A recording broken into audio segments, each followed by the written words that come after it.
What's up, you and your casual ass? Welcome to the Fight Monk Weekend Watch, where we let you know what fights to look out for. So let's start with the UFC card. Islam Makhachev versus Thiago Moises. Islam Makhachev is well known as Khabib's boy, his protege. He doesn't really fight like Khabib, though. He's not a pressure fighter. He's not as athletic. He's not as, I'm going to wear you down and slowly destroy you.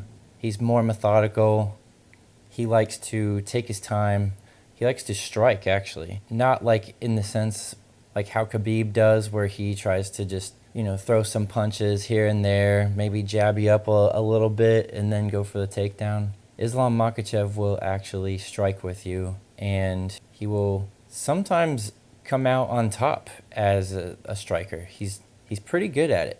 He throws a lot of high kicks, throws a lot of 1-2s, pretty basic stuff, but it gets the job done. And eventually, once he starts feeling like maybe it's not going his way, he'll grab you. He's got very good trips. That's the main way he took down Drew Dober in his last fight. A lot of trips, very, very impressive. He's also a decent counter striker as well. I think he knocked out Gleison Tibau with a counter right hand and then follow-up punches on the ground and completely put out Tibau's lights, which is something Khabib couldn't even do.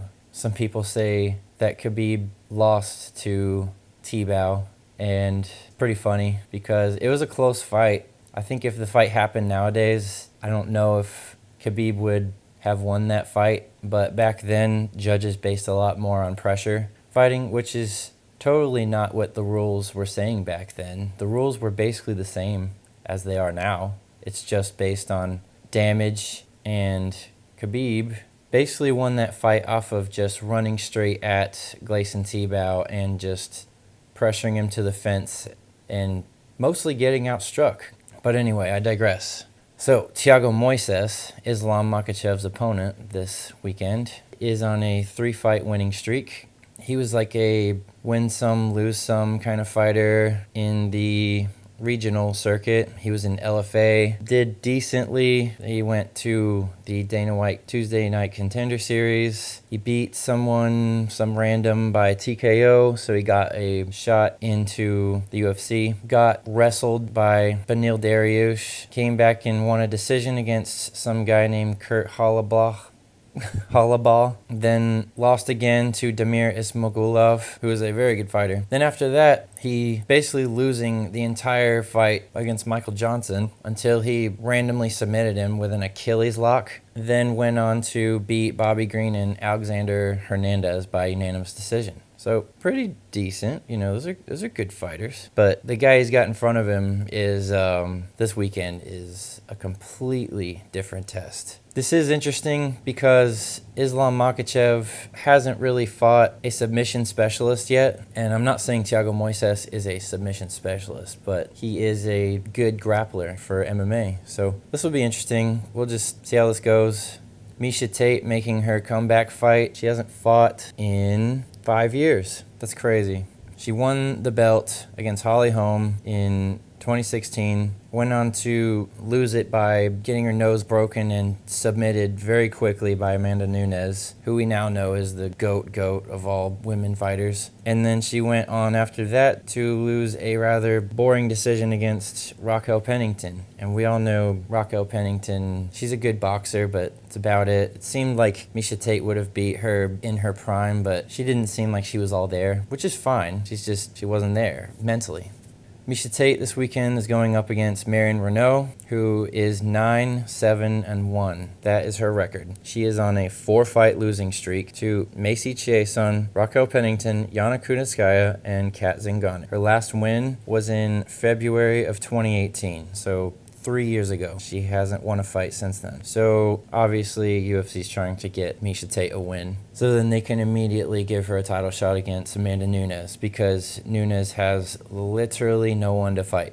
Jeremy Stevens is going to be fighting Mateusz Gamra. I'm probably mispronouncing that, and I'm sorry. Jeremy Stephens is on a 4-fight losing streak, along with a no contest in there with Yair Rodriguez because of an accidental eye poke. So Jeremy Stephens also hasn't won a fight since February of 2018, and that was against Josh Emmett. He mostly has been getting outstruck in all of his fights. He was doing decently against Calvin Kattar until he got knocked out. He had a loss against Yair Rodriguez by decision, but he was winning the last round because Yair Rodriguez gasses in every single fight that he has. But everyone thinks that Yair Rodriguez has this amazing gas tank because he went 5 rounds with Alex Caceres, which basically both fighters were just throwing spinning kicks the entire fight. After the second round or so, they both slowed down tremendously, and the fight was basically just a sparring match of spinning kicks and wheel kicks and every kind of kick you can think of. Before that,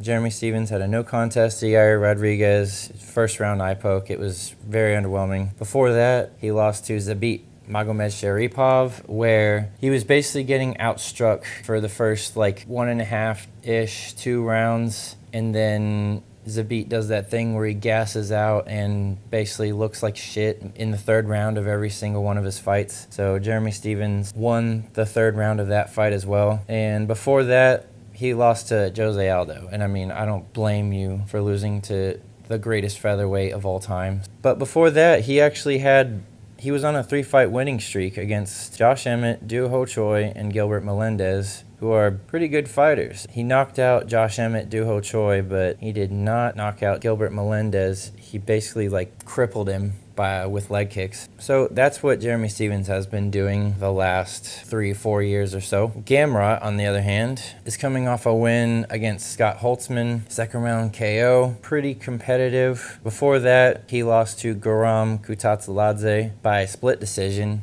That was a close fight as well. I remember when I was watching his debut, they were hyping him up, and I remember being pretty impressed by him, but he is kind of stiff in his punching. He is a good wrestler, though. I could see him wrestling Jeremy Stephens for 3 rounds, and Stephens getting all mad. But yeah, Gamrot, he was undefeated until he lost to Kutatsiladze. He was a champion in KSW. He's a good fighter, so that's definitely a fight to watch. That might be the banger of the night. Rodolfo Vieira is gonna be fighting Dustin Stoltzfus?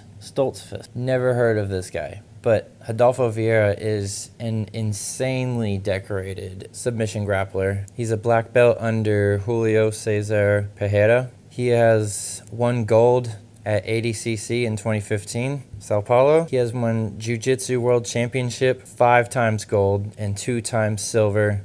He's won Jiu-Jitsu World Cup gold, 7 gold medals, and 2 silver medals.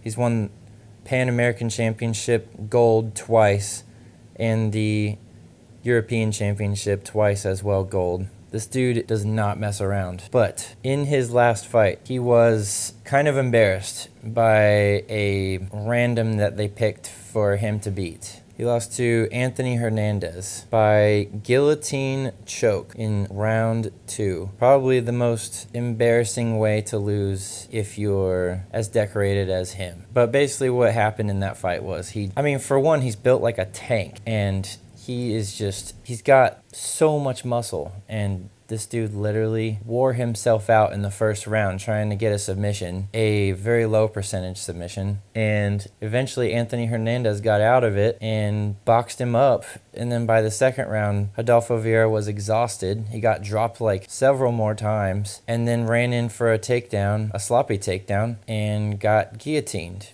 because he was just exhausted. So I guess we'll see how that goes. I think Vieira is going to win by submission in the first round, and this will be how his first fight in the UFC should have gone. Banger of the night will probably be this next fight, Gabriel Benitez versus Billy Quarantillo. Billy Quarantillo is just a crazy person. He's really skinny and long. He's shaped like Sean O'Malley in his early fights, but he fights like he's built like Vanderlei Silva. He just runs straight at you, throwing hooks. This dude's insane. He just constant pressure, constant offense. Very, very entertaining guy to watch. And he's fighting Gabriel Benitez, who came into the UFC as a decent prospect. He's kind of had an up and down career so far in the UFC. He's kind of won a few, lost a few. He had a good fight with Andre Fili. I remember that. He beat Jason Knight, who is fighting in bare knuckle boxing now. On the undercard, headlining, we got Daniel Rodriguez. Pretty good fighter. He came in through the Dana White Contender Series. I think he won by decision. Then after that, he came in, first fight in the UFC. He submitted Tim Means by guillotine. After that, he beat Gabriel Green by decision. KO'd Dwight Grant, who's pretty stiff, so that's kind of impressive, but Then he lost to Nicholas Dalby. I don't blame you for losing to Nicholas Dalby. He's a very, very good karate fighter and also has some really good wrestling. So I don't blame you for losing to Nicholas Dalby. And then recently, this is kind of what has made him more popular, is he boxed up Mike Perry, who didn't even train. Well, Mike Perry hasn't even been training for years now because he's trying to dodge paying taxes and paying for a training camp. So he thought he could just get by on his past striking experience, but he immediately lost all of his striking right when he stopped training for it. It was so funny. So anyway, Daniel Rodriguez is fighting Preston Parsons. Never heard of this guy, but it seems like it's a fight made to make Daniel Rodriguez look good. Probably one of Dana's boys. Not a ton much else on the prelim card. Miles Johns is fighting Anderson Dos Santos. That'll probably be good. And Davidson Figueiredo's brother, Francisco, is fighting Malcolm Gordon. So that'll be a good fight. Yeah, overall, pretty good card. The main card, each fight has kind of got a good story to it, or at least it'll be a banger, either one. There's a reason to watch basically the whole main card. So yeah, thanks for listening, and I will catch you on the next Fight Monk Weekend Watch.